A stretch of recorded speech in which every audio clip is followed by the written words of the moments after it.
ሰላም ጤና ይስጥልን የተከበራችሁና የተወደዳችሁ ተመልካቾቻችን ፋሽስቶችና ወራሪዎች ካደረሱበት ከፍተኛ ውድመት ተነስቶ ድምጾ ወያነ ቴሌቪዥን ስራውን ጀምሯል። በሳምንት ሁለት ጊዜ ወደናንተ ይደርስ የነበረው እይታ የተሰኘው ዝግጅታችንም እንግዲህ ከዛሬው ዕለት ጀምሮ ወደናንተ መድረሱን ይቀጥላል ማለት ነው።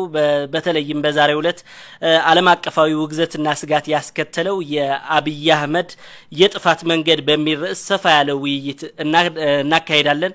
አንገሶም አብርሃ ውይይቱን መራለሁ። እንዲሁም የዛሬው ትንታኔያቸውን የሚያካፍሉን ዶክተር ሙዑዝ ግደይ የፖለቲካል ሳይንስና የሰላምና ጸጥታ ምሁር ናቸው።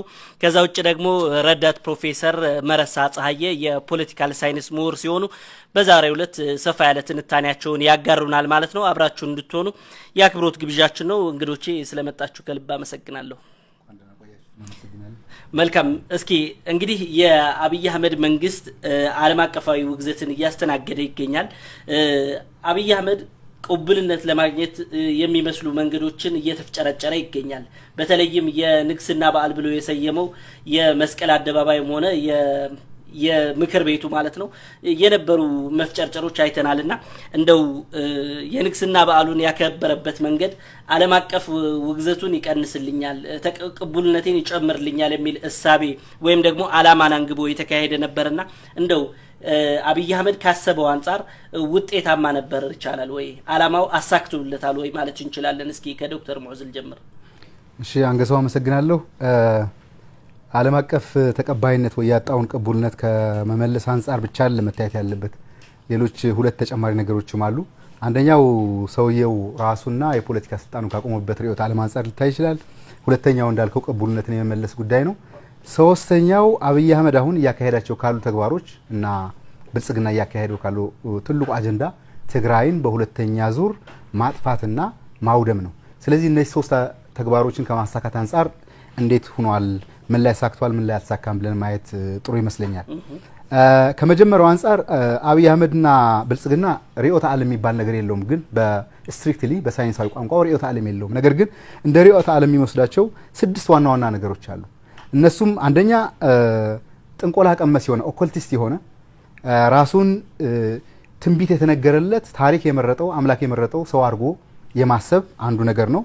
ሁለተኛው ዘመናዊ የስነልቦና ሳይንስና አነቃቂ ንግግሮችን በተለይ እንደነ ዶክተር ምህረት ደበበ አይነት ሰዎች አነቃቂ ንግግር፣ ሳይንሳዊ የስነልቦና ሳይንስ እንዲሁም ሌሎች ነገሮች እየቀመሩ ይህን ሰውዬ ልዕለሰብ አድርጎ የማቅረብ ለኢትዮጵያ የሰጣት አንዳች ታላቅ ስጦታ እንደሆነ አድርጎ የሚያቀርብ አስተሳሰብ መዋቅር አለ። ይሄኛው ሁለተኛው የርዕዮተ ዓለሙ አካል ነው። ሶስተኛው የብልጽግና ወንጌል አስተማሪዎች ናቸው። የብልጽግና ወንጌል አስተማሪዎች ላይ ምን አይነት ነገር አለ? አፍአዊ የሆነ ገለጻን በመስጠት በአፍህ ስላልከው አንድን ነገር ይሆናል ይፈጸማል ብሎ የማመን ወይ ደግሞ በእንግሊዝኛው ምን ይሉታል as we say it we receive it። ስለዚህ ትግራይን አውድሚያታለሁ ብሎ በተናገረ ቁጥር ትግራይን እንዳወደም አድርጎ ያስባል። ኢትዮጵያን ወደ ከፍተኛ ማማ የእድገት ማማ ድርሻታለሁ ሲል ያደረጋት የሚመስል ያሳሰብ መዋቅርም አለ። አራተኛው የፋሽስት የአምሃራ ልሂቃን ያሳሰብ እና የትርክት ጉዞ ነው። ይህም የኢትዮጵያ አዳኝ ታላቅ መሲህ እንዲሁም ሙሴ ያሉትን ሰው እስካሁን ድረስ የት እንዳስገቡት እናውቃለን። ግን አሮን አርጎ የማሰብ ነገር አለ። ይሄም አንደኛው የርዕዮተ ዓለም መዘወር ነው።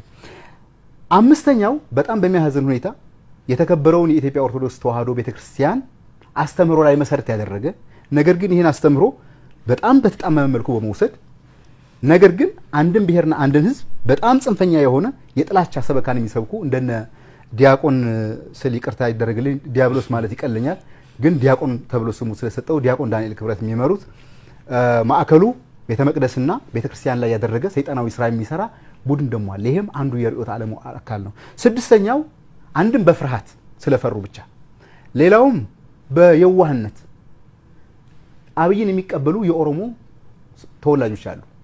ከነዚህ ውጭ ደግሞ በጥቅምና በሆዱ ተገዝቶ የሚንቀሳቀስ የነቃ የኦሮሞ ልሂቃን አብይን የኦሮሞ ህዝብ የዘመናት የታሪክ ጥያቄ መላሽ አድርጎ የሚያቀርብ ማህበረሰብ የሚያቀነቅነው አይዲዮሎጂ አለ። ስለዚህ የአብይ አይዲዮሎጂ ሲባል የነዚህ 6 ቅመሞች ኮክቴል የተሰራ ነው።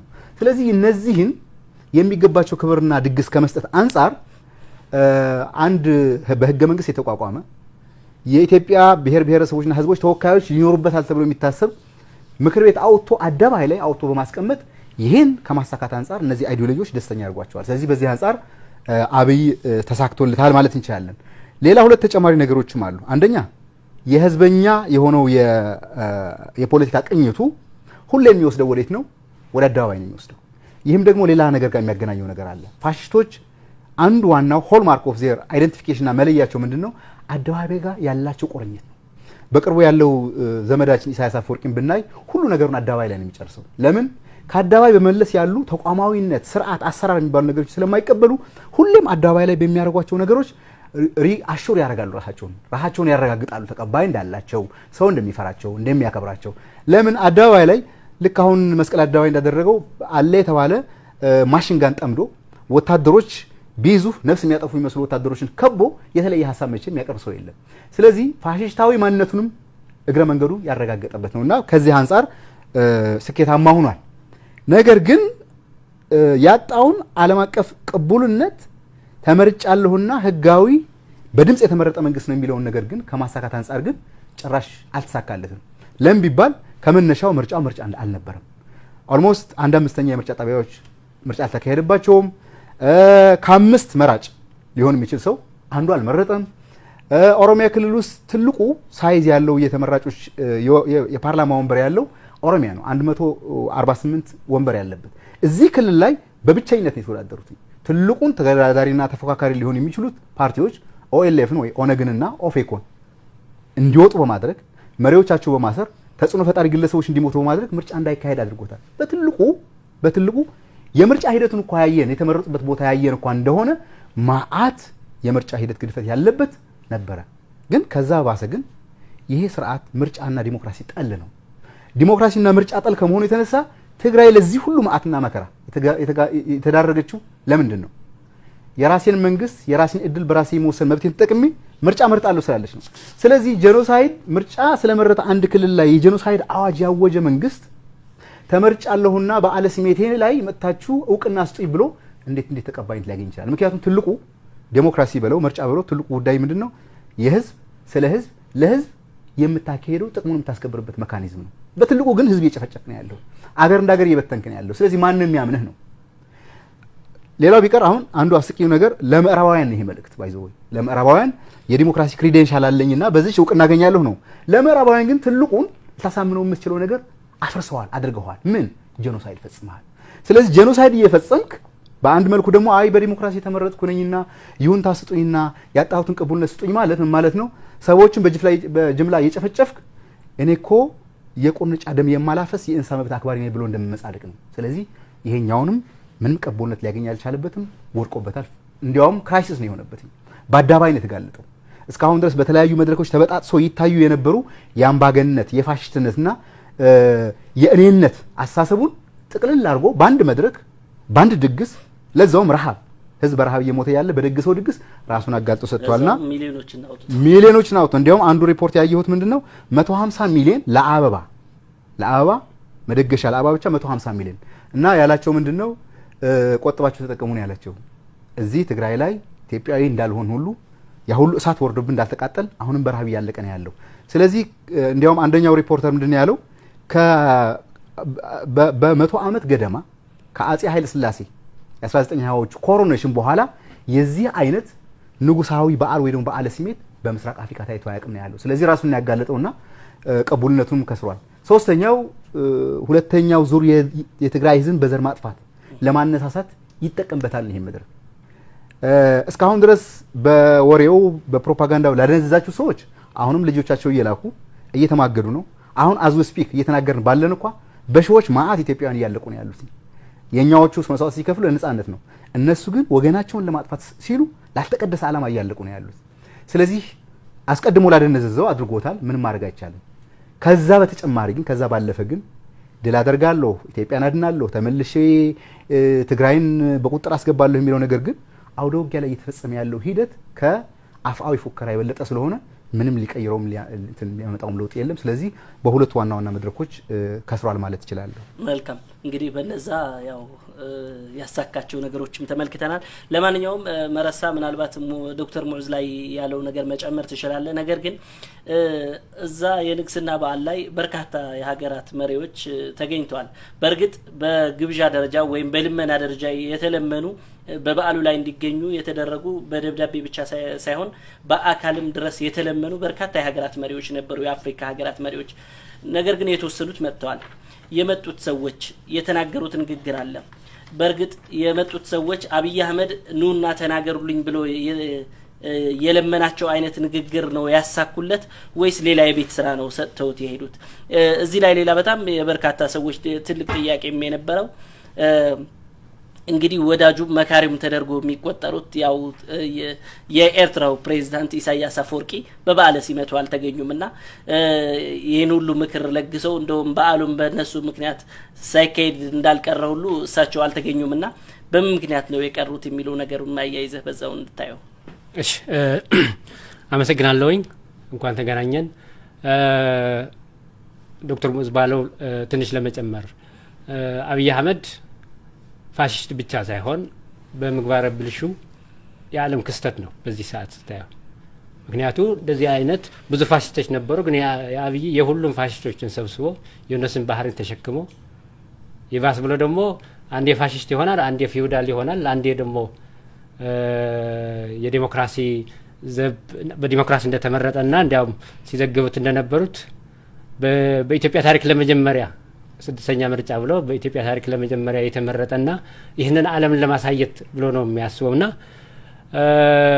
ምናልባሽ አብይ አህመድ የኢትዮጵያ የመጨረሻ ፋሽስት ይመስለኛል። ከዚህ በፊት የነበረው የደርግም የክፉ ባህሪ የኢትዮጵያ መንግስታት ክፉ ባህሪዎችን ጨምሮ ከኢሳያስም የወሰደው ክፉ ባህሪ ከዓለምና የታዩ ፋሽስቶችን ክፉ ባህሪያትን የተሸከመ መንግስት ነው እና በዚህ በውርደት ሆኖ ያካሄደው የቅቡልነት ችግር ያለበት እሱ ብቻ ሳይሆን የፈለገው ዶክተር ሙዕዝ እንዳለው መልእክቱ የኤሌክቶራል ዴሞክራሲ በኢትዮጵያ ተካሂደዋልና ምክንያቱ አብይ ወዳጅ እንዲሆን የሚፈልጋቸው ምዕራባውያን ናቸው። አሁን ማዕቀብ ለመጣል የቪዛ ክልከላ ቢያደርጉለትም ሲመኘው የነበረ ኢትዮጵያ እንደ አገር አፍርሶ የኢትዮጵያ ሀብትን ዘርፎ መጨረሻ ደስቲኒው በሚካላት ሄሊኮፕተር አሜሪካን ለመሄድ ነው ሲያስብ የነበረ። አገርና አፍርሶ ህዝብና አበሳብሶ ጄኖሳይድ ፈጽሞ የመጨረሻ ግን ወደ ቻይና ወደ ቱርክ የሚሄድ ፍላጎት የነበረው አይመስለኝም። የመጨረሻ አማራጭ ሆነበትና አሁን ከነ ኢሳያስና ከነዚህ ዲክታተሮች የሚባሉት ተሰልፎ ያለ ነገር ግን በብዙ መለካዮች ስናየው አብይ አህመድ አሁን ያካሄደው ሲመት ምንም የሚፈይደው ነገር የለም ማለት ለቀጣይ የስልጣኑ ምሰሶ የሚሆነው ነገር የለም። ምናልባሽ ግን ይህንን ሲመት ሲያካሂድ የተጋለጠበትና ከእንግዲህ በኋላ ለአብይ የምትሆን ኢትዮጵያ መኖሯን አለመኖሯን እርግጠኛ አይደለሁም። ነገር ግን ብዙ ነገሮችን ያወሳሰበ ይመስለኛል። አንደኛ ሲመጣም በውሸት ነው የመጣ ዓለም ሙሉ አጭበርብሮ የተመረጥኩ ነኝ ራእይ ነኝ ብሎ ነገር ግን ጄኖሳይድ በራሱ ህዝብ ጄኖሳይድ በመፈጸም የአገር ሉዓላዊነት በማስረከብ የአገር ሉዓላዊነት ብቻ አይደለም አብይ አህመድ ሲመጣ እገነባለሁ ያለው ኢትዮጵያዊነት ነው። ይህንን ህገ መንግስት አሁን እጁን ከፍ አድርጎ ይህንን ህገ መንግስትን አስከብራለሁና ብሎ የተሸከመው የብሔር ሳንካ እንዳመጣለት ይሄ ሁሉ ያደረገው ድማ ህወሓትና የትግራይ ህዝብ እንደሆነ እንዳውም ይህን ህዝብ በጄኖሳይድ ለመጨረስ የመጨረሻ መፍትሄ ለመስጠት በዓለም አሉ የሚባሉ ሊተባበሩት የሚችሉት ኢሳያስ ዋና ዲዛይነር ነው። ነገር ግን ሌሎቹን የዚህኛው ጥፋት ሊተባበሩት የሚችሉት ከነ ዲያቆን ያልናቸው ብዙ ማህበራዊ ቤዝ ያላቸው ከኦሮሞዎችም የተወሰኑ ከአማራም የተወሰኑ ከኤርትራም ከአረብ ኤምሬትም ከነ ፈርማጆም እሱን ትግራይ ህዝብን ለማጥፋት የሚጠቅሙትን ሁሉ የሚባል ሰብስቦ አንዳንዴም ለደጋፊዎቻችሁ ሲናገር አሁን ወደ ቱርክ ሄድኩ ነው የሚለው አሸንፋለሁ የሚል ተስፋ ለመፍጠር። ስለዚህ ይህንን ስታዩ አብይ አህመድ ከበዓለ ሲመቱ ያገኘው ነገር ያለ አይመስለኝም። መጨረሻ እኮ እነዚህ የጠራቸው መንግስታት ያን ያክል በዲሞክራሲ የሚታወቁም አይደሉም። ነገር ግን አብይ አህመድ ዲሞክራሲ ላካሄድ አይደለም እሱ ብቻ ሳይሆን አብይ አህመድ መንግስትን የመሰረተ በኦሮሚያና በአማራ ክልል በተካሄደ ምርጫዎች እና በደቡብ አሁን የትግራይ ምርጫ አምና ሲናገር የጨረዋ ምርጫ ሲል ነበር። የሱን 1/8 የሚሆን እንኳን ማካሄድ አልቻለም። መጨረሻ ላይ ግን ስንት ክልሎቹ ምርጫ ያልተሳተፉ ያልመረጡ እነሱ በሌሉበት ነው መንግስትን የመሰረተ። ያን ማለት የፈለገ የሚመስለኝ ለመንግስት ምስረታ ምርጫ አይወድም። ምክንያቱ የኢሳያስ ጓደኛ ሆኖ በዓለም ኢሳያስ ደግሞ በዓለም የሚጠየፈው ምርጫ ነው። ወረቀት እየሰበሰቡ ወደ ኮረጆ ማስገባት ምን ትርጉም አለው ብሎ እንዲያውም ኤርትራ ከ30 ዓመታት በኋላ እናስብበታለን የሚል ጓደኛና አባት ባለበት አብይ አህመድ ምርጫን ይወዳል ወይም ደግሞ ምርጫ መጣሁት ብሎ አያስብም። ግን ትልቁ ነገር የፈለገው የሚመስለኝ በኢትዮጵያ ያን ኢንኮምፕሊት ነው፣ ዲስኦርጋናይዝ ምርጫ ነው የተካሄደ። እሱ ብቻ ሳይሆን በ3 ክልሎች ብቻ የተካሄደ ልትለው በምትችል መልኩ ነው። ያን የፈለገው ደግሞ ምንድነው ለመንግስት ምስረታ ይህን የተጭበረበረ ኢንኮምፕሊት እና ዲስኦርጋናይዝ የሆነ ምርጫም ቢሆንም በኢትዮጵያ እነዚህ 3 ክልሎች በመያዝ መንግስት መመስረት ይችላሉ። ከዛ ውጭ ያሉ ክልሎች ግን ቢመርጡም ችግር የለውም ባይመርጡም ችግር የለውም መንግስት እነሱን 3ቱን ይዤ መሰረታለሁ ብሎ ነው። አሁን ትግራይም ባይኖር ሶማሊያም ባይኖር ቤንሻንጉል ባይኖርም እነዚህ በኢትዮጵያ ቦታ የላቸውም ብሎ ነው ያሰበው።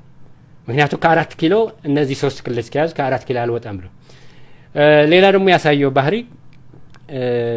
ወደ አደባባይ ነው ያወጣው። ፓርላሜንታሪ ስርዓት ነው ኢትዮጵያ የምትከተለው። ግን ሁለት ነገር መምሰል የፈለገ ይመስለኛል። ፕሬዚደንሻል ለማምሰልም እኔ ከእንግዲህ በኋላ ስልጣንም የፓርላማ አብዛኞቹ ጠቅልለው ወስደዋልና ሲያስፈልግ ፓርላማ ተጠቀምበታለሁ እንጂ ከእንግዲህ በተግባር ፕሬዚደንሻል ነው የሚል ይመስላል ታየዋለ። ምክንያቱም በአደባባይ ወጥቶ እንደ ፕሬዚደንሻል የበዓለ ሲመትን ለማየት ነው የፈለገ። በሌላ በኩል ደግሞ ንጉስ የመሆን ያቺ የመጀመሪያ የነበረችው ህልም እሱን ብሔር ብሔረሰቦችን አሰልፎ በመንገድ እየሄዱ ንጉስ ሆይ ያሉ እንዲሰግድለት ነው። ብሔር ብሔረሰቦችም እዛ ሲያልፉ በጣም ሲደሰት የነበረ። ምክንያቱም ስለ ኢትዮጵያ ስለ ሌላው አይደለም። የንጉስነቱን ህልሜው እነዛ ብሔር ብሔረሰቦች እንደ ብሔር ሆኖ የራስን እድል በራስ መወሰን ባለቤቶች ሆኖ የሉዓላዊነት ባለቤቶች ሆኖ ሳይሆን የፈለገው እሱ እነዚህ ብሔር ብሔረሰቦች በመስቀል በአብዮት አደባባይ መጥቶ ንጉስ ሆይ ብሎ እንዲሰግድለት የፈለገ ይመስለኛል። ስለዚህ ፕሬዚደንሻልም አትለው የንጉስም የሁለት ቅይጦች ይመስላሉ። ሞክሯልም ግን የትግራይም ተወካዮች እዛ ተመልክተናል ባንዲራ ሲዘው የሚገርምስ ነው። እሱ ብቻ ሳይሆን የሱ ወዳጆች ሚዲያችሁም በጣም የሚገርም ተአምር ነው። የትግራይ ተወካዮችም እዛ ነበር ብሎ ማለት የሰበሰባቸው ትግራይና አብይ ምንና ምን እንደሆነ ዓለም ያውቀዋል። እንኳን አብይ እንኳን የሱ ደጋፊዎች አብይ የትግራይን ህዝብን በማጥፋት በአፍሪካ ቀንድን የሚያልሟትም ፋሽስቶች ክፍለ አህጉር ለመፍጠር የሚራራጥ ነው። የሱን ንግስነት ደግሞ ቅቡልነት የሚኖረው የትግራይ ህዝብን ሲያጠፋ መሆኑን ለዚህም ከበዓለ ሲመት በፊትም በኋላም የትግራይ ህዝብን ለማጥፋት ያለው እንትን ነው የሚያሳየው።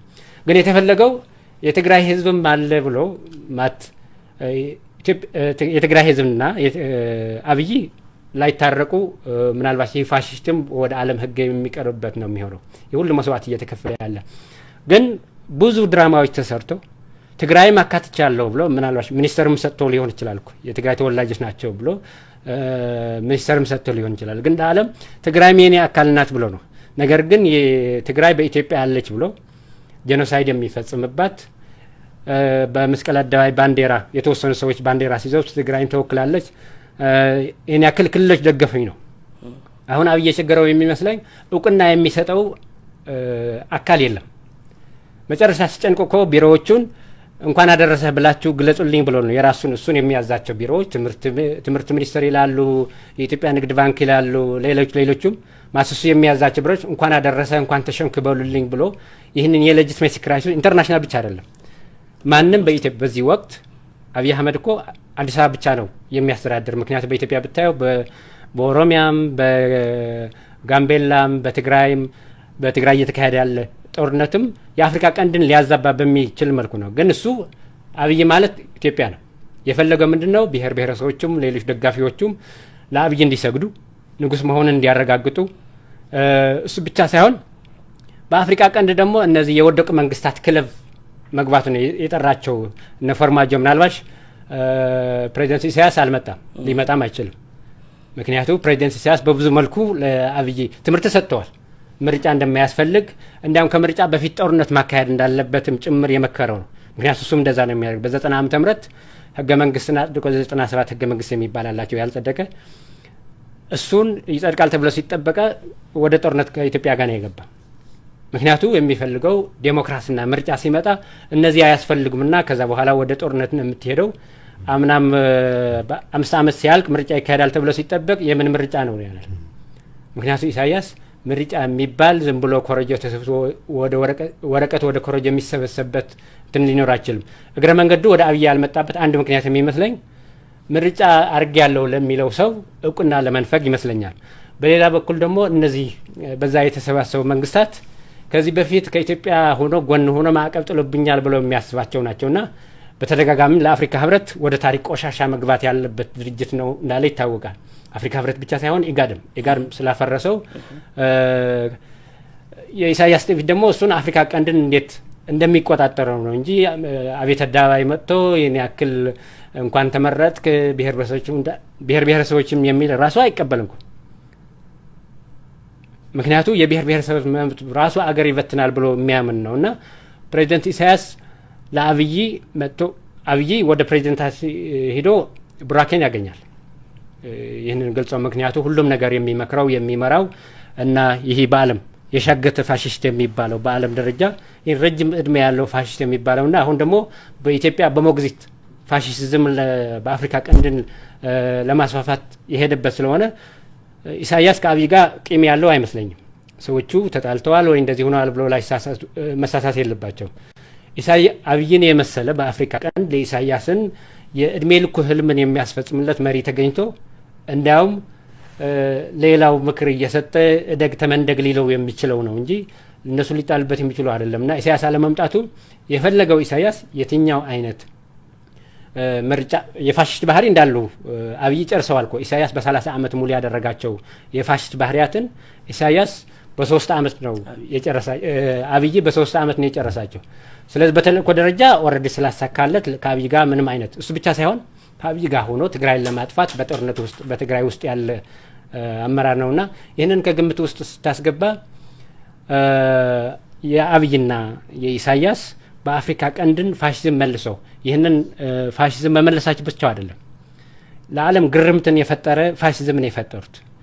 ምክንያቱ ዓለም በሙሉ ስለ ትግራይ ጄኖሳይድ ስለ ትግራይ ጦርነት እየተጨነቀ ባለበት እነሱ እንዲያውም 1 ሳምንት 2 ሳምንት ስጡና ጨርሰን አይነት የተቀረ እንድንጨርስ የሚለው ከተሸመ በኋላም እንደገና ጦርነቱ በተለ ማለቅ አለበት ነው የሚሉት የኢሳያስ ጋዜጠኞች ብታያቸው። አሁን ይህ ሁሉ ግፍ አድርሰው ይህ ሁሉ ጄኖሳይድ ፈጽመው ዓለም ሁሉ ተገርመው ኢትዮጵያ የራስዋን ዜጋ የምትበላ ሀገር ብሎ በሚጠሩበት ጊዜ ሂማኒቲ እሱ ብቻ ሳይሆን ዓለም ሁሉ እርዳታ ለመስጠትን ከዚህ በፊት ያልታዩ ከቦ አፍኖ ለማጥፋት እንዲያም ጊዜ ያስፈልገኛልና ይሁሉ ሰው ገድሎ ጊዜ ያስፈልገኛል ብሎ በሚከራከርበት የተካሄደ ሲመስለውነ ምናልባሽን ከእንግዲህ በኋላ አጭር ጊዜ እንዳለው ለማመላከት ይመስለኛል። ምክንያት ያሰው ጦርነቱ አሁን በአጭር ጊዜ ለመጨረስ እንደሚከፍት ነው ፕሮሚስ የገባና ምናልባሽን በአጭር ጊዜ ደግሞ አብይ የባለ ሲመቱ ኦሬዲ ጨርሰዋል። የሚፈልገው በአደባባይ ንጉስ ተብሎ ብሔረሰቦችና ህዝቦች እንዲሁም የሱ ደጋፊዎች እንዲሰግድለት ነው። አሁን ሰግደዋልና ከእንግዲህ በኋላ የአብይ ጊዜ ብዙም ይሆናል ብዬ አልገምትም። ጄኖሳይድ ፈጽሞ ረጅም ጊዜን ፋሽዝም በአገር ደረጃ ሊያስቀጥል የሚችልበት እድልም ላይኖር ስለሚችል ማለት ነው። ጥሩ የመሪዎቹ ንግግር ያው ረጅም ሰዓት ወስደህብኛል መረሳ። የአብይ የመሪዎቹ ንግግር አብይ ከፈለገው አንጻር ነው የተናገሩለት ወይስ ሌላ የቤት ስራ ነው ወርውረውለት ሄዱት የሚለው ነገር አጭር ነገር እንስትና አብይ የፈለገው ብዙ ሰዎች እንዲመጡና እንኳን ነገስክ እንዲሉት ነው የፈለገው። አሁን የጠራቸው ሰዎችም ኋላ ላይ እየተናገሩት እንዳለ በዚህ ባለ ስመት ተገኘ እንጂ የምትጠይቁን ሁሉ አረጋለሁ እንዲያም ወደ ሰላም ድርድር መሄዳለሁ ብሎ የመጣ ነው። እነሱ ግን ያሉት ሁለት ነገሮች፣ አንደኛው ምጸት የሚመስለው ኢትዮጵያ የአፍሪካ የነጻነት ምልክት የሆነችና ስለዚህ አገራችን እናታችን ስለዚህ እንዳትፈርስ ተጠንቀቅ ሲሉት ኢትዮጵያን አፍርሶ ጨርሷት እንደሆነ ገብቷቸዋል። አብይን እየመራት ያለ ኢትዮጵያ ለዓለም ሸክም የሆነች አገር እንደፈጠረ ገብቷቸዋል። ግን እሱን የፈለገ አንተን የመሰልክ ንጉስ ከዚህ በፊት ደግሞ እንደ ኃይለ ሥላሴና እንደ ሌሎቹን የአፍሪካ ምልክት አባታችን ብሎ እነሱ እያሰበው ያለው የአፍሪካ አባት እንዲባል ነው። ኢትዮጵያም ያንሰኛል ብሎ ነው የሚያስበው። እነሱን ጠርቶ የሚፈልገው ከምዕራባውያን መንግስት ለመሆን ነው። እነሱ ደግሞ ሪጀክት ሲያደርጉት መጨረሻ ላይ ወደ አፍሪካ መምጣት ይፈልጋል። የአፍሪካ አባት እንዲባል እንደ ኃይለ ሥላሴና እንደ ሌሎቹ ብሎ ማለት ነው። እነዚህ መሪዎች ግን ያሉት ኢትዮጵያ እየፈረሰችና የኢትዮጵያ መፍረስ የኢትዮጵያ ውስጥ ያለ ችግር ለኢትዮጵያ ብቻ የሚቀር ለአፍሪካ ቀንድ ብቻ የሚቀር ሳይሆን ለዓለም ሸክም የሚሆን ለአፍሪካ ሸክም የሚሆን እንደሆነ ገብታቸዋል። ስለዚህ ሰላም አውርዱ ብሎ ነው የተናገሩትና ስለዚህ እሱን የፈለገው ንግግር ላይሆን ይችላል። ፎቶ ተነስቶ ቢሄዱ እነዚህ ያክል መንግስታትን ተሳትፈዋል ብሎ ነጭም ቢያገኝም የሱን ካሜራ የነጭም ካሜራን እየፈለገ ያካሄደው ሲመት ነው የሚመስል የባለ ሲመት ነው የሚመስለኝና እነዚህ መሪዎች ዓለም ሙሉ እኮ ያየዋል ኢትዮጵያ ከመቼም ጊዜ በኋላ በላይ ኢትዮጵያ ምን አይነት መንግስት በምን አይነት መንግስት እየተመራች እንዳለች እርቃንዋ ያወጣችበት ወቅት ነው። አብይን ያላዋረደው የኢትዮጵያ ክብሮች የሉ በሃይማኖትም በላቸው በፖለቲካ በኢኮኖሚ በኢቭን አገር ሊመሩ የሚችሉ ሰዎችን ስማቸው በማጥፋትና ወደ አላስፈላጊ የሆነ ዘመቻ ንግግሮች እንዲገቡ ከዛ በኋላ ኢትዮጵያ እኮ አብይ ማለት ናት ሌላ ሰው የላትም ስለዚህ ኢትዮጵያ ማለት አብይ ነው አብይ ከጠፋ ደግሞ ኢትዮጵያ አጠፋለች ወደሚል ለማምጣት ነውና ከነዚህ መሪዎች የፈለገው በፎቶ እንዲታይ ነው እንጂ ንግግራቸው አይመስለኝም የአፍሪካ አባት ቢሉት በተደሰተ ነገር ግን ሊሉ አይችሉም ቢናገሩት ዓለም ይታዛቸዋል ማለት ጥሩ ዶክተር ሙዑዝ እዚህ ላይ የተወሰነ ነገር የምትጨምረው ነገር ካለ ንግግሮቹ ላይ ነገር ግን ከዛ ጋር ተያይዞ መረሳም ቀድም አንስቶት ነበር የተወሰነ ሰዓት ላይ ነው ወደ ፊቱን ወደ አፍሪካ የሚያዞረው የሆነ ማን ነው ሲንቀዋለ ሊቆይና አረብ አሜሪካ ምናምን እየቆየ ይመጣና ወደ አፍሪካ ይመለሳል መቼ ነው አፍሪካ ወደ አፍሪካ እየተመለሰ ያለው እውነት የአፍሪካ ተቋማትን እነዚህ በአፍሪካ ውስጥ ያሉ ተቋማት ያምንባቸዋል ይወዳቸዋል ማለት እንችላለን ወይ አንዳንዴ እንደ ፓን አፍሪካዊ ሊያደርገው ስለሚሞክር ማለት መልካም መጀመሪያው ላይ መረሳ በደንብ አስቀምጦታል የተወሰነ ነገር ብቻ አንድ ቃል በጣም ካች ያርገች ነገር አለች ከራስ ጋር ታረቅ ከኢትዮጵያ ጋር ታረቅ ነው ያሉት ነው ሰዎች እና ቀደም መረሳ እንዳለው እናታችን ነች አፍሪካ አሉ ስለዚህ ከራስ ጋር ታረቅ ሲሉት እናታችን ጋር ታረቅ ይያሉ ነው የአፍሪካውያን ቤት ነው ኢትዮጵያ አፍሪካውያን ቤት ናት መድረካችን ነው ስለዚህ ወደ ህሊናና ነው ያሉትና በጣም በዲፕሎማሲ ቋንቋ ስላፕ ኦን ዘ ፌስ ነው ፊቱ ላይ ነው በጥፊ ነው የመቱትና ምንም ጨምሮ የለም መረሳ በደንብ አስቀምጦታል ከአፍሪካና አፍሪካዊነት ጋር ያለው ግንኙነት በተመለከተ ቅድም መረሳ በደንብ እንትን ነክቶት ነበር አንዱ ከኢሳያስ አፈወርቂ ጋር ያለው ግንኙነት ኢንፍሉዌንስ ያደረገው ተጽዕኖ ያደረበት ነው ሌላው አብይ በባህሪው አንታይ ኤስታብሊሽመንት ነው አገር ውስጥም በአፍሪካ ደረጃ ተቋማዊነት የሚጠላ ሰው ነው ማንኛውም ያረጋች ነገሮች አስተውላችሁ ከሆነ ሁሉን ነገሮች ከተቋማዊነት ይልቅ ወደ ግለሰባዊነት የሚያሸጋግርበት መንገድ ነው የሚፈልገው ለካሁን ፓርላማው ላይ አዲስ ፓርላማ ማስጀመር እንጂ በአለ ንግስም አይደለም በአለ ስሜትም አይደለም ፓርላማ ላይ ከሆነ እንደዚህ አይነት ግብዣ እንደዚህ አይነት ተበርቻቻ እሱ ጎልቶ ወጥቶ የሚታይበት ነገር የለም ስለዚህ ተቋማዊነትን ይጠላል እና ወደ አደባባይ ነው የሚወስደው ስለዚህ ተቋማዊነትን ከመጻፉ የተነሳ የአፍሪካ ተቋማትና መድረኮችን የማፍረስ ነገሮች ይከተላል ሶስተኛው ወደ ግለሰባዊነት ከመሄዱ ባለፈ ደግሞ ፋሺስታዊና የዘር ማጥፋት መዋቅር ደግሞ ሆርን ኦፍ አፍሪካ ላይ ተፈጥሯል አሁን ትልቁ በጣም ፎከስ ማድረግ ያለብን ቀጠናዊ የሆነ የዘር ማጥፋት በመንግስታት በይነ መንግስታዊ ግንኙነት ላይ የተመሰረተ ጄኖሳይዳል ስትራክቸር ተፈጥሯል እዚህ ሆርን ኦፍ አፍሪካ ላይ እስካሁን ታይቶ ማይታወቅ ይሄም በአንድ መልኩ በኋላ መረሳ በደንብ ከሉዓላዊነት ጋር ገናኝቶ ያቀርበዋል አብይ እና ፋሺስት የአማራ ሊቃን አንዱ መለያቸው ምንድነው ኢትዮጵያዊነት ሀገራዊነት የሀገር ድንበር አንድነት ይሄን የሚዘምሩት በሌላ መልኩ ግን ይሄን የሀገር ድንበርና አንድነትን ዋልታና ማገር ሆኖ የሚያቆሙት ተቋሞች መርሆች አሰራሮችና ግንኙነቶችን የሚያፈርሰው ከዚህ አንዱ ዞባዊ ወይ ደግሞ ቀጠናዊ የሆነው መድረክ ማን ነበር ኢጋድ ነበር ኢጋድ ኢትዮጵያ ወደ አፍሪካ ስትሄድ ተጽዕኖ ፈጣሪነቷን መጀመሪያ ጡንቻዋን አለማምዳ ፍሌክስ ያደረገችው ኢጋድ ላይ ነው ምክንያቱም በአካባቢ ላይ ተሰሚነት ተደማጭነት ተጽዕኖ ፈጣሪ ካልሆንክ የሚቀጥለው አካባቢ ላይ አትሄድምና መጀመሪያ የጀመረው ምንድነው ኢጋድን ማፍረስ ነው ኢጋድን አፍርሶ ይሄን ኢጋድ አፈረሰ ካል ቅድም መረሳ የነካካው ነገር አለ የኢሳያስ ህልም ነበር ኢሳያስ አዲስ ቀጠናዊ አደረጃጀት በተለይ ቀይ ባህር ማዕከሉ ያደረገ ሲችል ከመካከለኛው ምስራቅ ጋር የሚገናኝ እሱ የላይ መሪ የሆነበት መዋቅር ይፈልግ ነበርና አፈረሰ ኢጋድን ካፈረሰ በኋላ ግን ወደ አፍሪካ ተመልሷል አብይ ምን ለማድረግ ኢጋድን አፍርሶ ቀድም እንዳልኩት ኢምፐርሰናል የሆነ ተቋማዊ የሆነ ግንኙነትን አይወድም በዲፕሎማሲም ብለው በአገር ውስጥ አመራር ስለዚህ በኢጋድ የሚያገኘውን የነበረውን ነገር እየዞረ ጅቡቲ ጋር ሄደ ሱዳን ጋር ሄደ ሶማሊያ ጋር ሄደ ደቡብ ሱዳን ጋር ኤርትራ ጋር ዞረ እንደገና አሁን ስለዚህ መጀመሪያ ያፈርሳል ከዛ በኋላ ይቀጥላል ሌላው አፍሪካዊ መድረኮችን እያፈረሰ እንደገና ተመልሶ የሚለምንበት መንገድ ያየ እንደሆነ የኢትዮ ኤርትራ ጉዳይ ነው። የኢትዮ ኤርትራ የሰላም ስምምነት በአልጀርስ አፍሪካዊ መድረክ ላይ የታሰረ ነው። ስለዚህ ወደፊት የሚደረጉ የሰላም ግንኙነቶችን በአፍሪካዊ መድረክና በአፍሪካዊ መስተጋብር ነበር መሰራት ያለበት። የኛ የአፍሪካ የሰላም ግንባታና የሰላም መድረኮች ባሉበት መድረክ የትም ቦታ ያልነበሩ አረቦች ጉያ ነው ሄዶ ለአረብ ነገስታት ነው ይሄን የሰጣቸውና በኋላ ግን ነገሩ የተበላሸ በሄደ ቁጥር ወዴት ነው የመጣው? የአፍሪካ አንድነት ድርጅት የአፍሪካ ህብረት ሊቀመንበሩን ሙሳ ፋቂን የዚህ ክራይሲስ ምክንያቱም ከኤርትራ ጋር የጀመረው ግንኙነት ምንድነው የሆነው? ያ መድረክ ትግራይና ተጋሩ የዘር ማጥፋት ዱለታና ሴራ የሚሰራበት መድረክ እንዲሆን ነው ወደ አረቦች የወሰደው። አፍሪካ መድረክ ላይ ካመጣው ማንኛውም አፍሪካዊ ወንድሙ አፍሪካዊ እንደዚህ አይነት ሲያስብ ኃይለዋል ያስቆመዋል። ያ እንዳይሆን ነው። ልክ ጄኖሳይዳል ዘመቻው ውስጥ ከገባ በኋላ ግን ይሄን የሚሸፍንለት ሌላ አፍሪካዊ ፈለገ፣ ሙሳ ፋቂን ፈለገ። ስለዚህ ከከሰረ በኋላ ነው የሚመለሰው። ሌላው የአባይ ጉዳይ ነው። የአባይ ጉዳይ ፍጹም አፍሪካዊ አጀንዳ ነው። ፍጹም አፍሪካዊ በሆነ መድረክ ነው ያ አግሪመንቱም የተሰራው። የኢትዮጵያ መሪዎች በተለይ ደግሞ ታላቁ መሪ መለስ ዜናዊ ያደረጓቸው ተጋድሎዎች በአፍሪካ መድረክ እንዲሁም በማድረግ ነው ድሉም የተቀዳጁትና ስራው የተጀመረው። በኋላ ምን አደረገ? ወደ አረብ መድረክና ከአትላንቲክ ማዶ ወስዶት ኪሳራ ውስጥ ገባ። ያኔ ሁላችንም ተጋሩን ጨምሮ ጩኸት ከተሰማ በኋላ ትዋረዳለህ ወዳጆቹም ጭምር ከሰደቡት በኋላ ተመልሶ እንደገና ወደ አፍሪካዊ መድረክ ያመጣው ከከሰረ በኋላ ነው። ሌላው የከሰረበትና አፍሪካን የፈለገበት መድረክ መቼ ነው? አሁን ነው። በተለይ ያ ሁሉ ሽሾ ሰራዊት አመጣ፣ የወፍ ሰፋኝ ሰራዊት አመጣ፣ የሶማሊያ የኤርትራ ቪጂላንቲው ፋኖና የአማራ ልሂቃን የአማራ ምልሻ ጠቅላላ የኢትዮጵያ ልዩ ኃይሎች አመጣ፣ ያ ሁሉ ማአት አወርዶ አከርካሪው ሰብሮ ከወጣ በኋላ ለመጀመሪያ ጊዜ የፓን አፍሪካን ሳቀንቃይ ሆኖ ነው ብቅ ያለው እና ቃል በቃል ምን ይላል?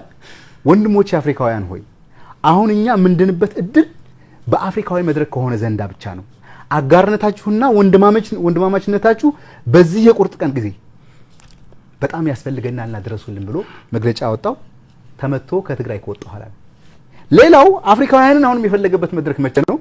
በሰራው የዘር ማጥፋት ወንጀል፣ ረሃብን፣ ጾታዊ አመጽን፣ በሽታን ሁሉ አይነት ዞናዊና ዓለም አቀፋዊ ቴንታክሎች ሁሉ ተጠቅሞ ትግራይ ህዝብን ለማጥፋት ፌል ካደረገ በኋላ ከተጋለጠ በኋላ በዘር ማጥፋት ወንጀል፣ በሰብአዊነት በሚፈጸም ወንጀል ላይ በጦር ወንጀለኝነት እንዲሁም በዘር ማጽዳት ወንጀል ሊጠየቅ የሚችልበት ነገር ኮለል ብሎ በታየው ጊዜ መጀመሪያ ጭብጭበው የኖቤል ፕራይዝ የሸለሙት ምዕራባውያን ፊታቸው ካዞሩ በኋላ በዓለ ስሜት እንደምቀለስ ሆኖ እንደገና አስፈልገው አሁን እንደገና ዞረ ወደ አፍሪካ ዘን ከምዕራብ አፍሪካ እስከ ምን ድረስ እስከ ምስራቅ አፍሪካ ያሉ መሪዎችን ልክ እንደ አንድ ሰፈር ላይ በአመሏ ነገረኛ የሆነ ሴት ጸበል ጻሪቋ የሚጠጣላት ያጣች ሴት ምን እንደምታደርገው በየቤቱ እባካችሁ ጠጡልኝ የምትለውን ያክል እየዞረ ነበር ኑልኝ አላቸው።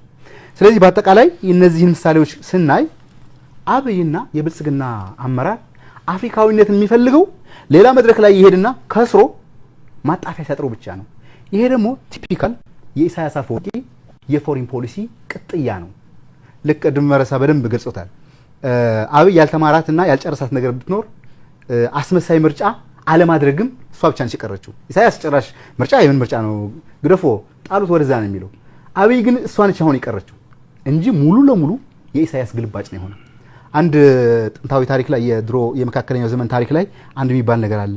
ኢትዮጵያ በመካከለኛው ዘመን ዓለምን ረስታ ዓለምም ኢትዮጵያን ረስቶ አንቀላፍታ ነበር የሚባል አባባል አለ። ጊበንስ የሚባል አንድ የመካከለኛው ዘመን ጸሐፊ ያለው ነው። እንዲያውም አሁን ይታየኛል ኢትዮጵያ በአብይ ዘንድ ዓለምን ረስታ ኤርትራ ጉያ ውስጥ ታቅፋ እንቅልፏለች ብላለች። ዓለም ደግሞ ወረ እየጠፋች ነው እያለ ነው እየተጨነቀ ያለው። ስለዚህ ያን የፎሪን ፖሊሲ ህልውናውን ጠቃላ እዛ ጉያ ውስጥ ስለከተተ የኢሳያስ አፈወርቂ አፍሪካ ተቋማትን የማራከስ የማዋረድ እንዲያውም አንዳንድ ሳስበው ራሻል የሆነ ኤሌመንት ያለው ይመስለኛል። ምንም አፍሪካዊ ፍጹም አፍሪካዊ ነው እንደኛው ነው። ኤርትራና ትግራይ ኤርትራና ኢትዮጵያ የምትለይበት ምንም በሬስ ነገር የለም። ግን there is element of racial element ይሄ ንቀቱን የሚገልጽበትና አብይ የሚፈልጋቸው ቀውስ ራሱ ፈጥሮ ከአፍሪካ መድረክ ሸሽቶ መጨረሻ ላይ ከቀውሱ ለማዳን ወንድሞቼ ኑልኝ ነው እንጂ የሚለው ለአፍሪካ መድረኮች፣ ለአፍሪካ ተቋማት፣ ለአፍሪካ መርሆች አክብሮት የለውም ማለት ይችላል። ሜቢ መረሳ ይበለጠ። መልካም እዚህ ላይ የምትጨምረው ነገር ካለ እድሉን ሰጣለሁ። በዛው አያይዘህ ግን እንደው አንዳንዴ ግመልን በመርፌ ለማሳለፍ የሚደረግ ሙከራዎች አሉ። ያን ሁሉ የዘር ማጥፋት ፈጽሞ ያን ኢትዮጵያን ማአጣጣ ውስጥና መከራ ውስጥ ከቷት አሁንም በእንደዚህ አይነት ጨዋታዎች የዓለም ህዝብን ለማታለል እየሞከረ ነው ማለት ለማድበስበስም ለመሸፋፈንም እየሞከረ ነው። በርግጥ በጣም በርካታ ኢትዮጵያውያን የዋህ ኢትዮጵያውያንን እያታለለ ሊሆን ይችላል። ነገር ግን በዚህ አይነት ጨዋታ ዓለምን መሸወድ ዓለምን ወይም ደግሞ እነዛን ግመልን የሚያክሉ ጥፋቶች በመርፌ ማሳለፍ ይቻላል ወይ የሚሉ ነገሮችን በዛው አያይዘህ እንድትመልስልኝ። የአብይ ዩኒክ የሆኑ ባህሪያት ብናይ ይህንን ባህሪው ምን ያክል አስከፊና የተለየ እንደሆነ ታያለ። ለምሳሌ ሲጀምር አብይ በኢትዮጵያ የነበረ የዲሞክራሲ የልማት ጥያቄ በተፈጠረው ክራይሲስ የመጣ ነው። ያን ክራይሲሱ ፋሺዝሙ ለፋሺዝሙ ምቹ ሆነ። እሱ ደግሞ ስልጣን ነጥቆ ሲነጥቅ ደግሞ መንግስቱን ለመምሰል ኮሎኔል መንግስቱን ለመምሰል ኮሎኔል አብይ ኮሎኔል መንግስቱን ለመምሰል ያደረገው ይመስላል። እግረ መንገዱ የመንግስቱን ፋሺስት ባህሪያት ሁሉም ጨርሶ ምናልባሽ ወደ መፈርጠጥ ብቻ የሚቀረው ይመስለኛል። ንግግሮቹና ተግባራቹ ሁሉም ጨርሰዋል። በሌላ በኩል ደግሞ አጼ ምኒልክን ለመምሰልና ንጉሳዊ ለመምሰል የመከረው ነገር ታያለ። ግን መጨረሻ ላይ አብይ ኮ ሲመጣ መጀመሪያ ተላላኪዎች ነበርን የሚል ስብስብ ነው የፈጠረ። ያ ደግሞ በህወሓት ኢህአዴግ ዘመን ተላላኪዎች ነበርን ብሎ መጨረሻ ላይ የቀየረው ወደ ኢሳያስ የሚመራው የተላላኪነት ቦታ ነው የቀየረ። ያን ሲመጣ ብዙ ፓራዶክሶች ነው የታዩ የአብይ። ለምሳሌ አንዱ ማየት የሚችለው ሉዓላዊነት የሚለው አብይ ሌት ተቀን በራሱ ሚዲያዎች ሲነግረን የሚውለው የኢትዮጵያ ሉዓላዊነት ነው የሚለው። የሰንደቅ ዓላማ ሲያከብሩ በተሟላና በህልውና ይላል። እንደ አብይ በኢትዮጵያ ታሪክ እንደ አብይ የኢትዮጵያ ሉዓላዊነትን በዚህ ጥልቀት የተዋረደበት የለም። ሱዳን አስቀምጦ ኤርትራን ወደ ኢትዮጵያ አስገብቶ ከዛ በኋላ ግን የትግራይ ህዝብን እስካጠፋ ድረስ ችግር የለውም የሚል ነው በሉዓላዊነት ደረጃ ስታዩ። ሌላ ኢትዮጵያ አትፈርስም ይላል። አንዱኛው ዩኒክ የሆነ ኢትዮጵያ አትፈርስም ሌላው ይፈርሳል። እንዲያም አሁን ሌሎቹም ምክንያቱ አንዱ ባህሪ የአብይ በኢትዮጵያ ሰው እንዳይኖር ሰው አልባ አገር ለማድረግ በኢኮኖሚም በስፖርትም በምሁርም በወታደርም ሁሉም ሰዎች በውሸት እንዲባክኑ ነው ያደረገው። ከዛ በኋላ ከአብይ በኋላ ሰው እንዳይኖርና የሚተካ ለአገር የሚጠቅም ሰው እንዳይተካው የሚመስል የኢሳያስ አንድ ባህሪው እሱ ነው። ከሱ በላይ ሰው እንዳይታይ ሌሎች ሚኒስትሮች ሲዋሹ ይቆይና መጨረሻ ላይ እሱን ገልብጦ ነው የሚናገረው። ምክንያቱም እነዚህ ምንም የላቸውም ቦታ ያላቸውም ዝም ብሎ ነው የሚዋሹ ለማለት ነው። በኢትዮጵያ ከጳጳስ እስከ ጀነራል እንዲዋሹ አድርገዋል። ከዛ በኋላ ኢትዮጵያ አትፈርስም ይለናል። ኢትዮጵያ ደግሞ እንዳሁን እንዲያም አዲስ አበባ ብቻ ጤነኛ ሊሆን ይችላል። በብዙ ወታደሮችና ሪፐብሊካን ጋርድን ተደግፎ አዲስ አበባም የኢትዮጵያ ደንበሮች ከሶማሊያም ከትግራይም ከቤንሻንጉልም ከደቡብም ራቅ ያለና መሀል ስለሆነ መጨረሻ ላይ ነው የሚደርሰኝ ብሎ ሊያስብ ይችላል። በአሁኑ ጊዜ ኢትዮጵያ የዓለም ሸክም እንዳትሆን አትፈርስም ብቻ አይደለም ዓለምማ እንዲያውም ፈርሳለችና ሸክም እንዳትሆን እንዴት አድርገን ነው የምናቆያት ያለ ይመስለኛል። ሌላ አብይ ፓራዶክስ ህገ መንግስትን ይጠላል። የፌዴራል የብሔር ብሔረሰቦች ህገ መንግስትን ይጠላል። ግን ደግሞ አሁን ብታያቸው ይህን ህገ መንግስት ሊቀይረው አይፈልግም። ምክንያቱ ኢትዮጵያዊነትን ብሎ የአማራ ኤሊትን ድጋፍ ለማግኘት ይሞክራል። ወደ አማራ ሲሄድ እንዲያው የምንፈልገው ኢትዮጵያዊነት ይላል። ወደ ሌሎች ብሔር ብሔረሰቦች ሲሄድ ደግሞ እንዲያም በሁለት ዓመት በ3 ዓመት ሁለት ክልልን ያዋለደ ነው በዛኛው ህገ መንግስት። ፓራዶክሱ ሌላ ባንዲራን ብታየው ወደ ትግራይ ጦርነት ለማምጣት ምናልባት የአማራ ኤሊትን ያስደስታል ብሎ ያ ልሙጥ ባንዲራ ይዞ ነው የመጣ። አሁን ስታየው ደግሞ ያ የብሔር ብሔረሰቦች ባንዲራን ተሸክመው የሚሄድ ማለት አውት ኦፍ ኮንፊዥን ሽመልስም ተናግረዋል። እኛ መምራት ያለብን ፖለቲካ ማለት ማዳናገርና ከተቻለ ማሳመን ካልሆነ ማዳናገር ኢቭን መዋሸትም ጭምር ፖለቲካ ማለት መዋሸት ነው የሚል አዲስ በኢትዮጵያ እንደዚህ አይነት ባህል ነበረ ብዬ አልወስድም። መሪዎችም ሊዋሹ ይችላል። ያን ያክል በየቀኑ የሚደጋገም የመንግስትን መዋቅር ብቻ አይደለም። ከእንግዲህ በኋላ በኢትዮጵያ ፖለቲካ ማለት ውሸት ነው። ማን የሚዋሸው? መንግስት የሚዋሸውና ዜጎች የሚከተሉት አድርጎ የመውሰድ። ሌላ ደግሞ ምርጫን ብትወስድ ማለት የትግራይ ምርጫን ለትግራይ ጄኖሳይድ ምክንያት አንዱ ምክንያት ምርጫ ካሄዳለች የራስን እድል በራስን ለመወሰን መንግስትን በምርጫ ለማካሄድ ነው። መጨረሻ ግን የትግራይን ያክል የተደራጀ ምርጫ እንኳን አላካሄደም። 3 ክልሎች አካሄደው እነዚህ ለመንግስት መስረታ ይበቁኛል። ኢትዮጵያ ማለት ደግሞ እነዚህ 3 ክልሎች ናቸው። እነዛ ዳር ድንበር ያሉ ክልሎች ቢመርጡም ባይመርጡም ችግር የለውም ብሎ ነው የሚያስበው። ቁጥራቸውም ትንሽ ነው በልካቸው። ከዛ በኋላ ግን የኢትዮጵያ ዕጣ ፈንታ የሚወሰነው አዲስ አበባ ሳይሆን በክልሎች ነው። በትግራይ ጦርነት ይወሰናል፣ በቤንሻንጉልም ባለው ደቡብ ብሔር ብሔረሰብ፣ በሶማሌ ክልል ይወሰናል። ከታሪክ የማይማር ስለሆነ ነው 4 ኪሎ የሚገቡ የኢትዮጵያ መንግስታት ከታሪክ የማይማር ስለሆነ እንጂ የኢትዮጵያ ችግር ፐሪፈሪ ላይ ወይም ደግሞ ዳር ደንበር ያሉ ብሔር ብሔረሰቦችና ህዝቦቹን በደንብ አለመያዝ የሚመጣ ነው። መጨረሻ አዲስ አበባን ይደርሳል። ሲደርስ ደግሞ እንደ ኮሎኔል መንግስቱ እንደ ሰይድ ባረ መጨረሻ ላይ እስከ 4 ኪሎ እስከሚደርስ ይቆያል። ግን ሄሊኮፕተር አለኝ ሌሎቹ ነው የሚጨነቀው እንጂ እኔ የማይሄዳለሁ ብሎ የሚያስነው እሱ ብቻ ሳይሆን የሰላም ሽልማት አግኝቶ ዓለም ደግሞ በዚህ በጄኖሳይዳል ስቴት ካራክተራይዝ የተደረገ መንግስትን የፈጠረ ነው። ፓራዶክሱ የምታየው እሱ ነው። በሌላ ብልጽግና ብሎ መፈናቀልን ችግር ብልጽግና አንዱ የፋሽስት መግለጫ ነው። ምክንያቱም በኢትዮጵያ ያን እንኳን ብልጽግና የህልም ብልጽግና ልታመጣ በነበረው ልማት እንኳን ሰው በቀን 3 ጊዜ የሚበላበት ስርዓት ለማምጣት እንኳን ጥረት ማድረግ አልቻለም። እሱ ብቻ ሳይሆን አብይ በኢትዮጵያ የፈጠረው ሌላ ክስተት ኢትዮጵያ የፎሪን ፖሊሲ ምን ያደርጋል? ከኢሳያስ የወረሰው ከዓለም ተነጥለህ ነው መኖር ያለብህ እንጂ ዓለም እንዲያውም ለዓለም ህግጋትን በማፍረስ አሁን የእርዳታ ድርጅቶች ሰራተኞች በማባረር ምክንያት የዓለም ህግጋትን መፍረስ ነው ያለበት፣ የአፍሪካ ህግጋትን መፍረስ ነው ያለበት። እነዚህ ህግጋት አይሰሩም። እንዲያውም እነዚህ ህግጋትን በመንካትና ከዛ ኮንትሮቨርሲ በመፍጠር ዓለም ሲንጫጫ ችግር የለውም የአንድ ሳምንት መንጫጫት ነው ችግር የለውም ብሎ ለመነ። ምክንያቱም የሚፈልገው እነዚህ ህግጋትን እንዲፈርሱ የማድረግ ሁኔታ ታያለ። እሱ መጨረሻ ሳይሆን ዩኤንም የዩኤን መሪዎችም የአፍሪካ መሪዎችን ያሳፈረ ይመስለኛል። መጀመሪያ አምኖት እንዲያም በትግራይ የሚካሄድ ጦርነት የአገር ሉዓላዊነት ለመከላከል የሚካሄድ ነው ብሎ መጨረሻ ላይ ጄኖሳይድ ሆኖ ነው አሁን ያገኙት። አሁን እየተራራጡ ያሉ ነገ በሞራልም ይከሰሳሉ እነዚህ መሪዎች የዩኤንም እንበለው አፍሪካ መሪዎች ሌሎች ድርጅቶችን ይሄ ጄኖሳይድ ነው ተብሎ ሲወሰን በዛ ላይ እናንተስ የት ነበራችሁ የሚል ሊመጣ ይችላል። ሪጂናል ፓወር ነው ብሎ ለምሳሌ አብይ መጀመሪያ ደጋፊዎቹን ሲያማልል የነበረ በአፍሪካ ቀንድን ባህርን ያላትን የአፍሪካ ቀንድ ኮንፌዴሬሽን አመጣለሁ ብሎ ነው የመጣ። መጨረሻ ላይ ኢትዮጵያ ያደረጋት ግን ምንድነው የነ ፈርማጆ የነ ኢሳያስ የዓለም ጦርነት መሀል የመሳሪያ መራጋፊያ መሀል እንኳን የአፍሪካ ቀንድን የኮንፌዴሬሽን እንበለው ሪጂናል ኢንቴግሬሽን ማዕከል ልትሆን ኢሳያስም ሰራዊቱ እዚህ የሚሞትበት ፈርማጆም ትግራይ የሚሞትበት የፈርማጆ ሰራዊቶቹ አፍሪካ እሱ ብቻ ሳይሆን ከኢሳያስና ምናልባት ፈርማጆ ኢንጌጅመንት ይወዳል። ኢሳያስ ግን ከዓለም ተነጥሎ ለየት የሚለው ኢሳያስ ተነጥሎ የነበረ ሁለታችን ተነጥለን እንቀመጥ ብሎ ከማዕቀብ አንስቶ አሁን ሁለቱም የተነጠሉ መንግስታትን የመፍጠር ሁኔታ ታያለና መጨረሻ ላይ ወርልድ ባንክና አይኤምኤፍ እናውቃቸዋለን። እንዲያውም ወርልድ ባንክ ከእናት መቀነት የተወሰደ ነው ብሎ ሲያስብ ነበር። አሁን አገባ እንዳልሰረዝ ብሎ ነው እየተጨነቀ ያለ። አሁን ይህን ሁሉ ስታይ መጨረሻ አብይ ዓለምን አዳናግረው ጨርሰዋል። አሁን አንድ ብቻ ላይ ነው ተንጠልጥሎ ያለ። ዓለምን አውቆታል። ኢትዮጵያ የማታመን ሀገር አድርገዋል። በጄኖሳይድን የሚከሰስ መንግስትና የሱ ደጋፊዎች እንዲሆኑ አድርገዋል። ከዓለም የተነጠለ እንዲሆን አድርገዋል።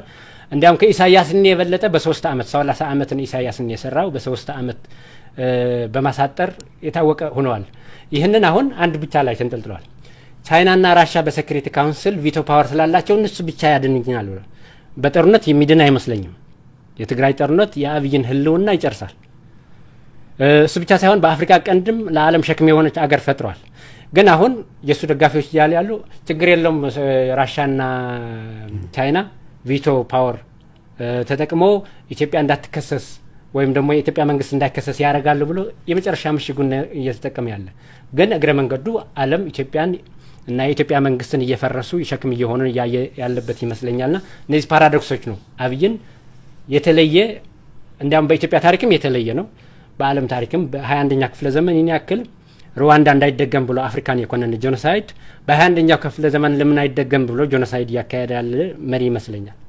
መልካም ዶክተር ሙዑዝ ካለን ሰዓት አንጻር ትንሽ አጠር እያደረግን እንድንሄድ እንደው አዲስ ምዕራፍም ማለት ጀምሯል ይሄ መንግስት። ትናንትና ደግሞ አንድ አስቂ ነገር እያየው ነበር። የአየር ኃይል ዋና አዛዥ መግለጫ ሰጡና በመግለጫቸው የኢትዮጵያን የእድገት ጎዳና የሚያሰጋቸው የውጭ ጠላቶች ይላል። በኢትዮጵያ የእድገት ጎዳና የሚሰጋ የውጭ ኃይል አለ ወይ በዚህ ሰዓትና አዲስ ምዕራፍም እያለ ነውና ከአብይ አህመድ አዲስ ምዕራፍ ይጠበቃል ወይ በዚህ ሰዓት ሆነ ኢትዮጵያውያን እንደዚህ ያለ እያታለላቸው ነውና ይሄንን አንድ ቀለል ያለ ባጭሩ የሚመለስ ጥያቄ ላንሳና በመጨረሻ ግን እንደው አሁንም ወደ 4 ኪሎ በርካታ የጥላቻ ንግግሮች ወደ ትግራይ ህዝብ እየጎረፉ ናቸው። የትግራይ ህዝብን ሰብአዊ ክብሩን ወደ ማውረድ ደረጃ ከሰብአዊነት የማውጣት ደረጃ እየቀጠሉ ናቸው። ጦርነቱ በአንድ በኩል እየተካሄደ ነው። ነገሩ ግን ጦርነቱ እየቀጠለ ባለበት ግን የጥላቻ ንግግሮችም ከወደ 4 ኪሎ መጉረፋቸው አላቋረጡምና ምንድነው እየተፈለገ ያለው የሚሉ ነገሮችን አያይዘ በ5 ደቂቃ እስኪ ጥሩ አሳንሰዋለሁ ምክንያቱም መረሳ በደንብ እንዲገልጽም ስለምፈልግ አንዱ ባህሪያዊ የሆነ ቅጥያ ነው የታወጀው ጦርነት አረመኔያዊ ባርባሪያዊ የሆነ ጦርነት ነው ቶታል ዋር ነው የታወጀው ስለዚህ ስትጀምር ጦርነት ስትጀምር መደበኛ ጦርነት ጀምር በአጋጣሚ ሲቪሊያን አልቆበት ተጎድተው ከሆነ ማጣፊያ ይኖራል መመለሻ ይኖራል እነዚህ ሰዎች ግን from day one ሲጀምሩት ቶታል ዋር አድርገውታል ጄኖሳይድ አድርገውታል ከዛ በኋላ ያ የመጨረሻ የቫዮለንስ ወይ ደግሞ የአውዳሚ ጦርነት የእድገት ደረጃ ሊሆን የነበረውን የነሱ መነሻ ያደረጉት ስለዚህ መነሻ ካደረጉት በኋላ አሁንም ግን ማደግ አለባቸው ምክንያቱም ጥቃት ወይ ቫዮለንስ የራሱ ባዮሎጂ አለው አንዴ ከተወለደ በኋላ ልክ እንደ አውሬ ነው ያድጋል ይመገባል ይቀጥላል የመጨረሻ እድገት ደረጃው ምንድነው ሲያበቃ ፈጣሪውን በልቶ ነው የሚያበቃው ምክንያቱም ምንድነው ያየነው አብይና ብልጽግና ፖለቲካ የምታካሄደውና የሀገር መንግስት የምታሄደው በሽብር ነው የሚል አስተሳሰብ ላይ የተመሰረቱ ናቸው ወይ ፖለቲካ የምታደርገው በሽብር ኢንስትሩመንት ወይ መሳሪያነት ብለሃል ሽብርን በዘር ማጥፋት ደረጃ አንዴ ካደረስከው ግን ፖለቲካ አይደለም በሽብር የሚገለገለው ፖለቲካው ነው የሽብር አገልጋይ የሚሆነው አብይ አህመድ አይደለም በጦርነቱ ተጠቃሚ የሚሆነው ጦርነቱ ራሱ አብይ አህመድ እና ብልጽግና በልቶ እስኪጨርስ ድረስ ማቆሚያ የለውም ስለዚህ የዚህ ባህሪያዊ የሆነ የዘር ማጥፋት ባህሪያዊ እድገት ደረጃ ምን ይፈልጋል መሰለ ሁሌም ትላንት 1000 ሰው ገለ ከሆነ ዛሬ 10 ሰው መግደል አለበት ትላንት ሰዎችን ቆራርጠህ ጥለህ ከሆነ ዛሬን ታቃጥለ ያደርጋል ትላንት አቃጥለህ ከሆነ ወደ ካኒባሊዝም የደረሰ ተግባር እስከሚሄድ ከሆነ ያየነው አንዱ ቪዲዮ ላይ ምን የሚለው አየው ስጋው እንዴት ያምራል ምን ይመስል ባክ ይላል በመትበላው ነገር እንዴት የሰው አንጎል የሰው እና ሙቶ እየተቃጠለ ያለ ወገነ ምንም ይሁን ሲጀምር ዋላ አውሬም ይሁን እንዴት ነው ወደዚህ ደረጃ ሄደው ብለህ ስታስብ አንደኛ የጀመሩበት አጀማመር በጣም አውዳሚ ከመሆኑ የተነሳ አሁንም ሊያድግ ባህሪያዊ ስለሆነ ነው ሌላው ደግሞ እነዚህ ሰዎች ጭራሽ አዲስ አበባና አካባቢው ያሉ በትልቁ ደግሞ አፍሪካ ቀንድ ላይ የተፈጠረው ይሄ የኤርትራ ሶማሊያ እና ኢትዮጵያ ከዛ ደግሞ የአምሃራ ፋሽስቶች ያላቸው ኪዳን ምንድነው የዘር ማጥፋት ኪዳን ነው they are friends in crime በዘር ማጥፋት ኪዳን ነው አንድ የሆኑት እንጂ አንድ የሚያረጋቸው አንድም የዲሞክራሲ የልማት የእድገት የሚባል ነገር የለም ስለዚህ ይሄ ኪዳን አብረው እስከሆኑ ድረስ ነው ህልውናችን ሊቀጥል የሚችለው ብሎ ነው የሚያስቡት ስለዚህ ይሄን ህልውናቸው ሊያረጋግጥ የሚችል ማንኛውም የጭካኔ ተግባር ማንኛውም ጸሊም ፕሮፓጋንዳ ማይንድ ማኒፑሌሽን እንዲሁም ደግሞ የጥላቻ ንግግር ላይ ያደርጉ አይችሉም ሶስተኛው ነገር ምንድነው ምንም ቢሆን እነዚህ መጥተውኛ ጋር ግፍ የፈጸሙ ሶማሌም ወንድማችን ኤርትራም ወንድማችን ይቅርና ኢትዮጵያዊ እዚህ ጋር ያለው ስለዚህ ግማሹ ተማርኮ ውጭ ብሏል ገሚሱ ቆስሎ ቤቱ ተመልሶ ሊሆን ይችላል ወይ ገሚሱ አፈግፍጎ ወጥቷል ምንም ቢሆን ሰዎች ናቸውና የተሰራው ፕሮፓጋንዳ የተወሰነ እረፍት ጊዜ ሲያገኙ የህሊና ባንግ ኦፍ ኮንሻንስ ይባላል የህሊና ቁንጥጫ አለ ይሄን የህሊና ቁንጥጫ ተመልሰው ወደ ውስጣቸው ካዩ ጠላታቸው ማን እንደሆነ በግልጽ ያውቃሉ ይሄን እንዳያቆን ማድረግ አለበት ቦምባርድ ማድረግ አለበት አሁን ይደረግ ያለው አንዳንዱ ስትመለከት ፕሮፌሰር ቶኒ ማንጋና የሚባሉ አንድ ወዳጅ እዚህ የአይደር ሆስፒታል ላይ ነበሩ የጻፉት ኤትኖግራፊ ኦፍ ቫዮለንስ አለ ለምንድን ነው ይሁን ነገር የተፈጸመው ምንድን ነው ይሁሉ ክፉ ጥላቻ ምንድን ነው ይሁሉ መቆራረጥ ሲሉ ኤትኖግራፊውን ሰሩት በኢትዮጵያ ኦርቶዶክስ የሚስቲክ ትራዲሽን አንድ ሰው ሙቶ ሲቀበር እስከነ ሙሉ አካሉ መቀበር ያለበት አይደለም ተው ማቃጠል ለጅም መስጠት መቆራረጥ ተው ለምን ነው ሲባል ምክንያቱም በዳግማዊ ትንሳኤ ሰው ሊነሳ ከሆነ በሙሉ አካሉ ሲሆን ነው ትንሳኤ ሙታን ሲጠራ ተነስቶ ለገነትም ለፍርድም ሊበቃ የሚችለው ካልሆነ ምን ሊሆን ነው ላንጋ እንደምንለው ወይ ደግሞ መሃል ላይ ተንጠልጥሎ ሲኦል ማድለ ገነት አለ ጠፍቶ ነው የሚቀረው ነው ይሄ አስተምሮ ያለበት ማህበረሰብ ላይ እነዚህ ሰዎች በእንደዚህ አይነት የጭካኔ ተግባር ሲተገብሩ ምን ያያረጉ ነው የሚለው ሌላ ትርጓሜ ነው ለኔ ሰጠኝ በአረብኛ አኺረል ሞት ይባላል አኺረል ሞት ማለት ዱንያ ላይ ይገሉሃል ምድራዊ አኺራ ከዚህ በኋላ ያለውም ይገሉሃል እነዚህ ሰዎች እዚህ ብቻ ለም ምድራዊ ማጥፋት ይፈልጉት ሰማይ ላይም ነው መግደል ይፈልጉት ፕሮፌሰር ቶኒ ማንጋናም ይሄን ኢንተርፕሬቴሽን የሰጡትና ስለዚህ ለዚህ የምድራዊ ዘር ማጥፋት ብቻ ሳይሆን እስከ ሰማይ ድረስ የሚደርስ ወንጀል ለመስራት በቂ ፕሮፓጋንዳ አልሰራንም ነው እያሉ ያሉት። ለዛ ነው ዲያቆን ዳንኤል ክብረት ከመዋቅራዊ ስፍራቸውን እናስለቃቸዋለን አለ፣ ከታሪክ ይፋቃሉ አለ፣ ከሁሉ ቦታ። ሌላው እሱ ብቻ አይደለም አለ፣ ከሰው ልጅ ህሊና መፋቅ አለባቸው አለ። ምን ማለት ነው? እነዚህ ሰዎች ምን ቢሆኑ ነው? ምን ያክል ፕላን ቢያደርጉ ነው? ስለዚህ ትራንስደንታል ነው። በዓለም የጄኖሳይዳል የዘር ማጥፋት ታሪክ ውስጥ ታይቶ የማይታወቅ ከ10ኛው ስቴጅ አልፎ ትራንስደንታል ማለት ዲባ አካላዊ ሰማያዊ እስከ መሆን ድረስ የሆነበት ነገር ነው ያለውና ፕሮፓጋንዳው የዛ ቀጥያ ነው። በስተመጨረሻ እንትን አስምሬባት ላልፍ እንፈልገው መረሳም ሪፍሌክት ያደርግባታል። አይታችሁ ከሆነ እነዚህ የጭካኔ ቪዲዮዎች ማን ነው እየቀረጻቸው ያለው? ራሳቸው ናቸው። ሰራዊት ነው። አንተ የፈጸምከውን የጭካኔ ተግባር ተመልሰህ ለማስታወስ እኮ በጣም ሊሰቀጥ ይገባል። የኛ ሚዲያዎች እኛ ላይ የተፈጸመን ግፍ እረ የሰው ልጅ ይሄ ሊያዩ አይገባም፣ ጭራሽ ሊያዩ አይገባም። ለምን ያኛው አሜሪካዊ ይሁን አፍሪካዊ ይሁን ዚምባብዌ ይሁን ወንድሜ ነው የሰው ልጅ ይሄን ማየት የለበትም ብለን ስንሳቀቅ፣ እነሱ ግን እነዚህን ቪዲዮዎች የሚቀርጹት ልክ እንደ ሶቨኒር ልክ እንደ ማስታወሻ ነው። ነገ ወዲያ ሊያዩት ሊመሰጡበት ልጆቻቸው ሊያዩት ነው። ምን ያህል ፕሮፓጋንዳ ቢሰራ ነው? ያ ፕሮፓጋንዳ ይሄ ተግባር እንዲቀጥል ለማድረግ ነው ይሄን ሁሉ እየተሰራ ያለውና የሁለተኛው የዘር ማጥፋት ዘመቻ ያው ፎርሹን የማይሳካ ነው የሱ አካል ነው ብዬ መልካም 2 ደቂቃ ብቻ ነው ያለን ሰዓታችን ሊገባደድና በመጨረሻ ማለት የምትፈልገው ማለት እዚህ ላይ የምትጨምረው ነገር ካለ መረሳ በአንድ ደቂቃ አንዷ ደቂቃ ለስንበት ኦኬ ማለት ትልቁ ክስተት የተፈጠረ የሚመስለኝ ማለት አሁን የትግራይ ህዝብን ይሄን ያክል ጥቃት ሲደርሰው ሊያመው የሚገባ የትግራይ ሰው ነው ግን አሁን ሆነ ስታስብ እነዚህ ሰዎች ምን ብናረጋቸው ነው እንደዚህ ይሄን ያክል ሰው የወረደበት ማለት ትግራይ ለኢትዮጵያ ባለውለታ ነው ብዬ ነው የምወስደው። ነገር ግን ሞዝ እንዳለው እነዚህ ወታደሮች ሰው ሲገደል ሲቃጠል እንዲያው ነዳጅ ነው የሚያስፈልገው እንዲያው ስጋው እንዴት እንደሚያምር ብሎ የሚናገሩት ይህንን ቀርጾ ይህንን አትሮሲቲ ፈጽመናልና ስልጣን ያስፈልገናል ብሎ ስልጣን ለማግኘት ነው። ታሪክ ሰርተናል ለማለት የትግራይ ህዝብን ጨፍጭፎ ይህንን ገድሎ ታሪክ ሰርተናል ለማለት ነው። እሱ ብቻ ነው። የኤርትራም የኢትዮጵያም መጨረሻ ላይ ስታየው በዚህኛው ጦርነት የትግራይ ህዝብ ለራሱ ህልውና ይታገላል፣ ያሸንፋል፣ እንደሚያሸንፍ እርግጠኛ መሆን ይችላል። ነገር ግን እነዚህ ህዝቦች ከእንግዲህ በኋላ እንደ ሰው ሲያስቡ መጨረሻ ላይ የደረሰ አገራዊ ውርደት ክፍለ ሀገራዊ ውርደት ከዚህ በፊት የነበሩ የሞራልና የታሪክ አሁን እኮ የታሪክ የሰው መዋራድ ብቻ አይደለም ሞራልም ወርደዋል፣ ታሪክም ተዋርደዋል፣ ባህልም ተዋርደዋል። አሁን እነዚህ ሰዎች ምርኮኞች ሲጠየቁ ሲያዙ ብቻ እንደዚህ ያልመሰለን ነገር የኤርትራ ምርኮኞች እንደዛ ይላሉ፣ የኢትዮጵያ ምርኮኞች እንደዛ ይላሉ። ያን ያክል ሰው ታውሮ ይሄን ያክል በ21ኛ ክፍለ ዘመን እንኳን ሰው ሌሎች እንስሳት እንኳን ክብራቸውና ሲከበር እነዚህ ሰዎች ከታች ወርደው ባርባሪያዊ የሆነ ባህሪ ሲያሳዩ ምናልባሽም የተቋረጠ ዳንኤል ክብረት ከዚህ በፊት እንዳለው በኮሎኔል መንግስት የተቋረጠ ኮሎኔል አብይን እንዲያስፈጽሙት ነው። ስለዚህ ያን የተቋረጠ ነገር ለማስፈጸም ትግራይ ከታሪክም ከሁሉም አይነት እንዲፋቅና እንዲጠፋ የማድረግ ፍላጎት ነው። ይህንን ያሳዝናል። ዝሮ ግን የትግራይ ህዝብ ማሸነፉ አይቀርም፣ እነሱም ወደ ታሪክ ውርደታቸውን መውረዳቸውም አይቀርም ማለት ነው። መልካም ረዳት ፕሮፌሰር መረሳ ፀሐዬና ዶክተር ሙዑዝ ግደይ ለዛሬ የሰጣችሁን ትንታኔ ካለን ሰዓት አንጻር እዚህ ላይ እናበቃለን። በቀጣይነት እንግዲህ በሳምንት 2 የሚተላለፈው የእይታ ዝግጅታችንም እየመጣችሁ ሀሳብ አስተያየታችሁ እንደምትሰጡን ተስፋ በማድረግ በዚሁ ልንሰናበት ነው። ስለተከታተላችሁን ከልብ እናመሰግናለን። ተመልካቾችም ጤና ይስጥልን።